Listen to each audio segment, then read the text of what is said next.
Hey everyone, Marco Strange here. It's a new week, so time to talk about Season 3 of Star vs. the Forces of Evil. While Season 2 had a couple of episodes I hated, I was still excited for what Season 3 had in store. So how did Season 3 end up playing out? Before I start the review, don't forget to share your own thoughts on my videos in the comments. The one thing I love more than making these videos is hearing everyone's opinions on my videos and what I'm talking about in them. Also, it's been close to a year since my first review, so I want to thank everyone who's checked out my videos since I started making them. Anyways, back to the review. Season 3 wasted no time as it started shortly after the Season 2 finale. To start the season, we were given a 4-part premiere with Battle for Mewni. This premiere was terrific. It gave us a lot in terms of story. We saw Moon reveal her history with Toffee and how he killed her mother. We got Marco and River bonding, which is always fun to watch, mainly because River keeps thinking he and Star are dating. We finally met Eclipsa, the Queen of Darkness, and saw she'd likely have a role in Season 3. And we even got a final confrontation between Star and Toffee, which involved Star sacrificing herself and recreating magic after Toffee corrupted all of it.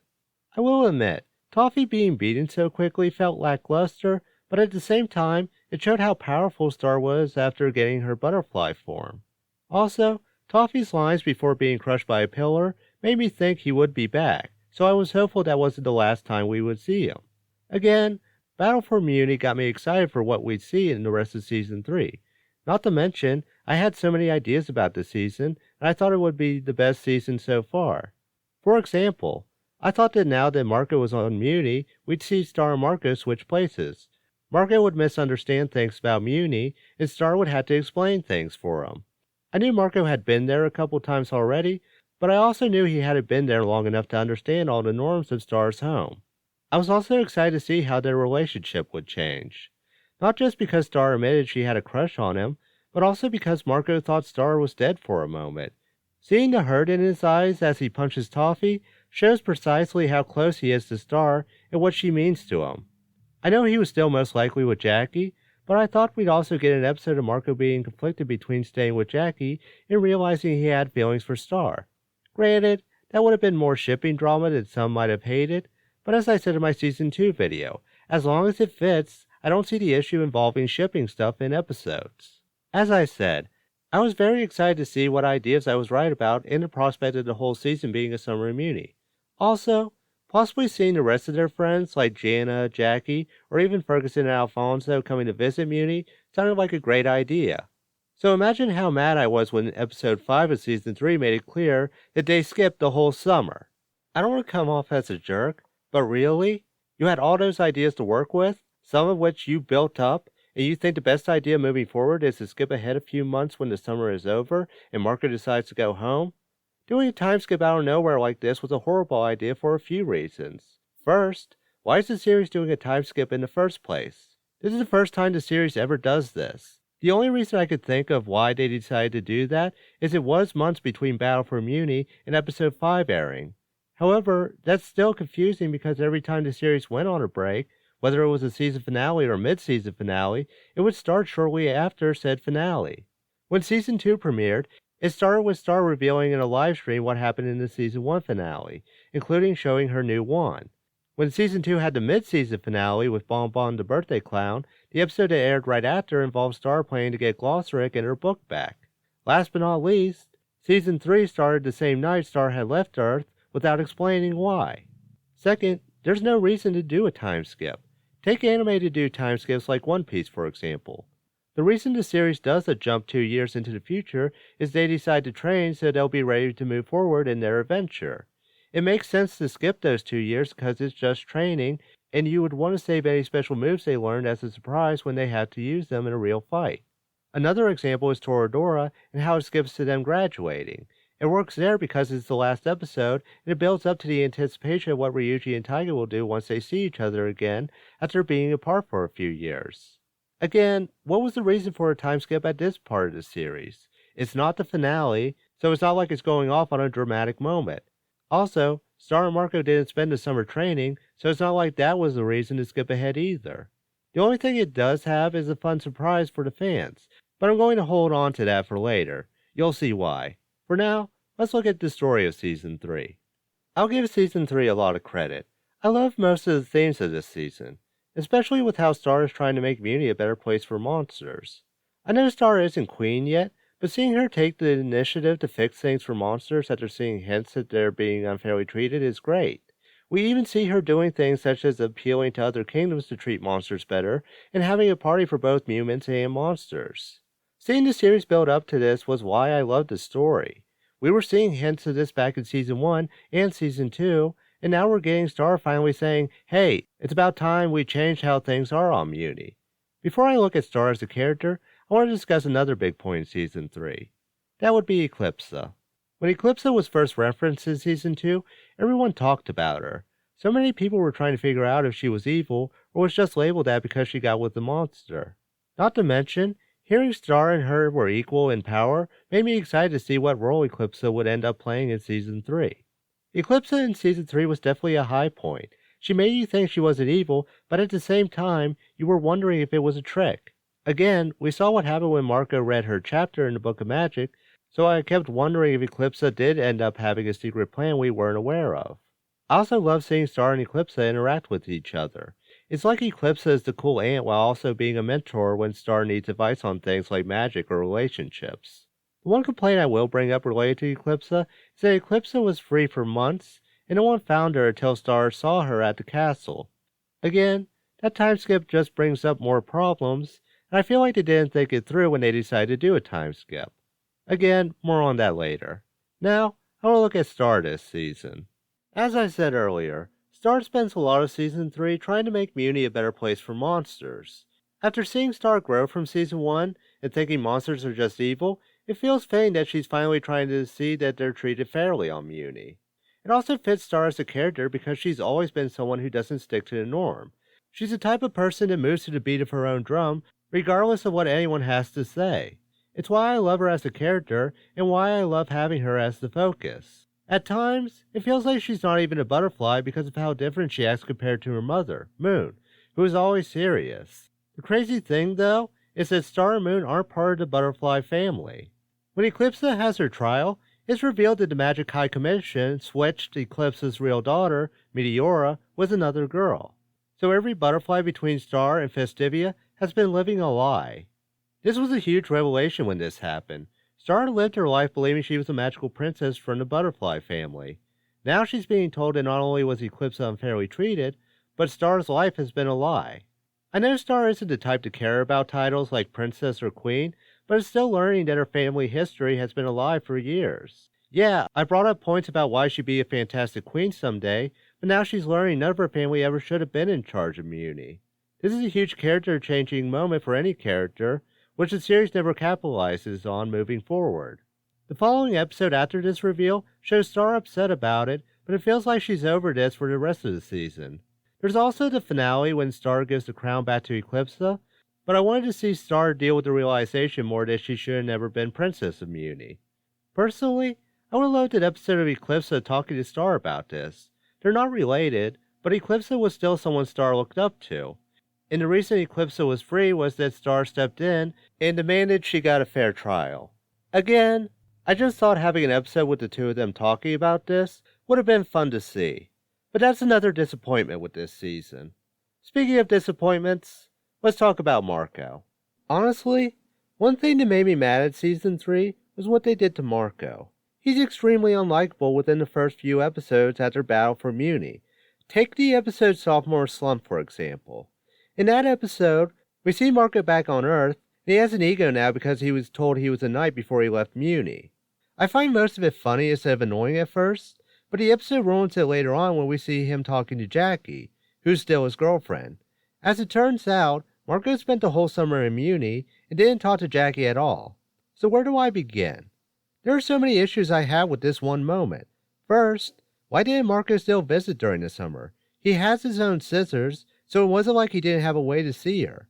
Second, why not still write or call? It's never established he did that, so I can only assume he didn't. This leads me to my next point.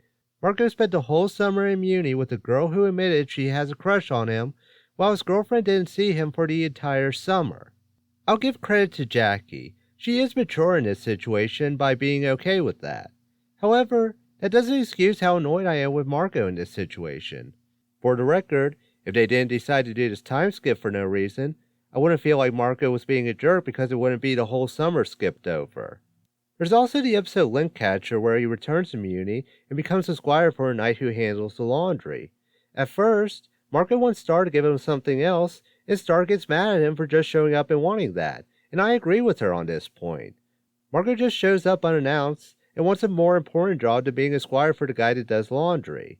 I get that he and Star are close, but if that's the case, shouldn't he have called ahead and say, "Hey, I want to stay in Mewni. Are you cool with that?"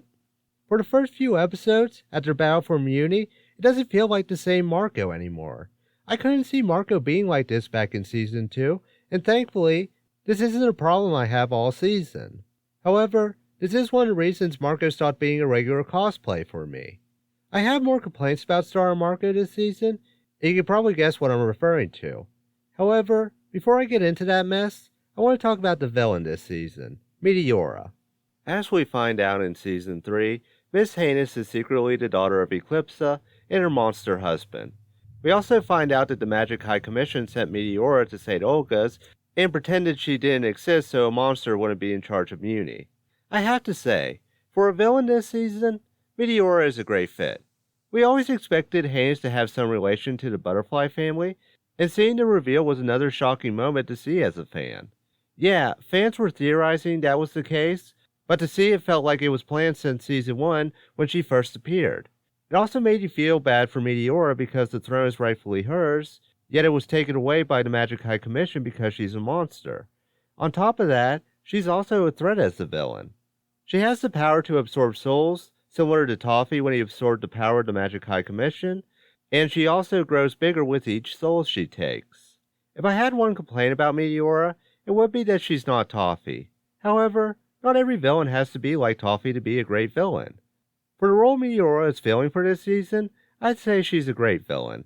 Plus, seeing her fight Star and Eclipsa in the finale was a fun way to close the season. So I put it off for long enough.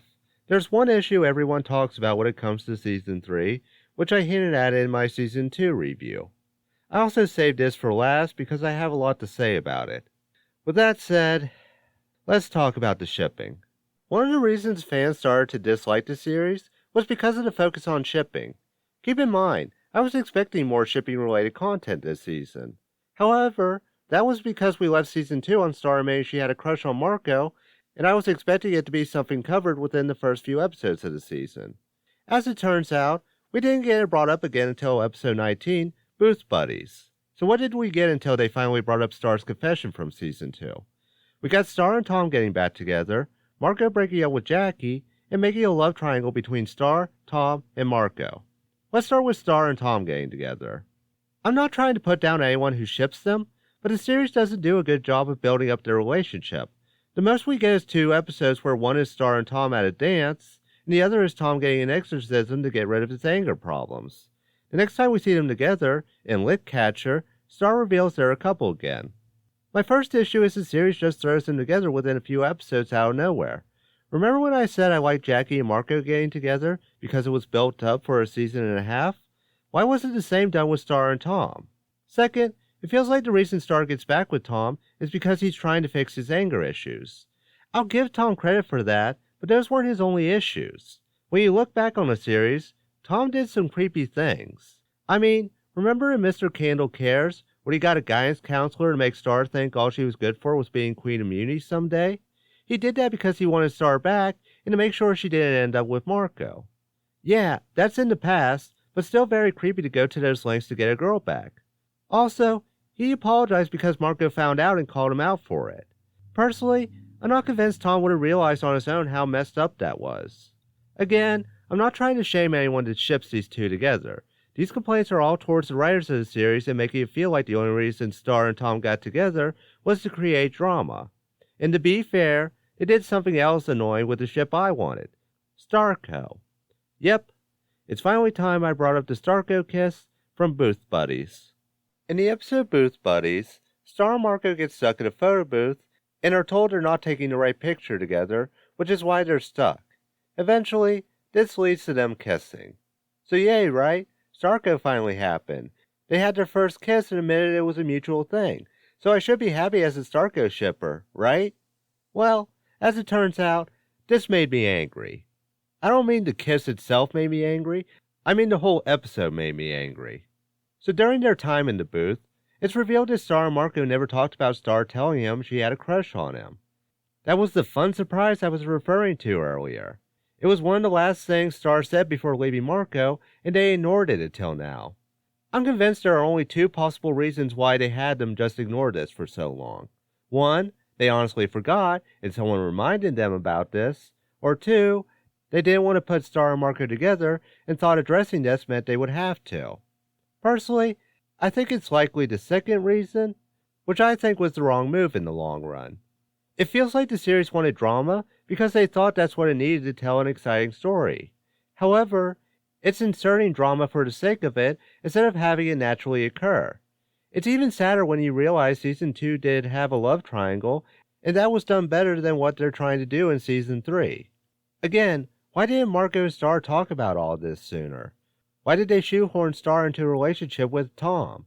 Did they do that to make up a reason why Star and Marco couldn't end up together yet? If that's the case, why even have her admit she has a crush on him if they were going to ignore it for so long? I want to say more about this, but I'm saving that for when I get to Season 4 because of a specific episode. With all that said though, I should finally say my thoughts on Season 3 as a whole. I have to say, with everything I've talked about, Season 3 was just okay. While I do have a lot of problems with Season 3, it does feel like for every negative, there's a positive this season. Yeah, I hate the relationship drama that wasn't necessary and made it feel like a different series, but we got to see more lore during this season. Season 3 might feel like there's too much unnecessary drama, but I still walked away from Season 3 hopeful that things would get better.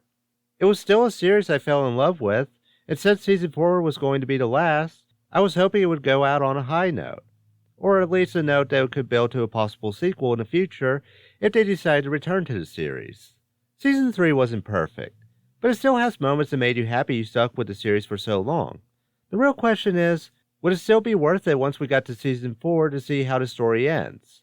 Well, I'll tell you when I close the series with my Season 4 review. Hey guys, thanks for staying until the end. Like I said, it's been a fun look back on the series since I was a fan. However, I'm still curious about what all of you think. What are your thoughts on Season 3? Do you think it added too much of a focus on shipping and relationship drama? Let me know in the comments. Don't forget to like this video if you enjoyed it, and subscribe to see more of my content in the future. I'm Marco Strange. Stay safe. Stay strange.